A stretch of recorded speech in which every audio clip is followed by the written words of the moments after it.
Berdiri di atas lahan milik negara, warung kopi dan sejumlah bangunan akan dibongkar petugas. Penertiban Krung Aceh, ratusan orang akan kehilangan pekerjaan. Aceh Besar, petugas gabungan Pemkab Aceh Besar membongkar sebuah warung kopi yang berasal di kawasan Kot Iri Kecamatan Krung Barona Jaya. Warung tersebut dibongkar karena berdiri di atas lahan milik negara. Menurut salah seorang warga, sudah beberapa kali pemilik warung tersebut diingatkan. Namun peringatan tersebut tidak diindahkan oleh pemilik warung, sehingga aparat mengambil langkah tegas untuk membongkar warung kopi tersebut.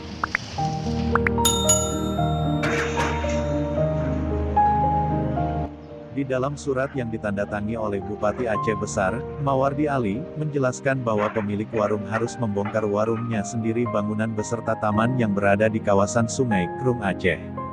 Kemudian ada di sekitar bangunan tersebut juga sudah terpapang sebuah papan peringatan bahwa dilarang keras menggunakan serta memanfaatkan lahan milik negara.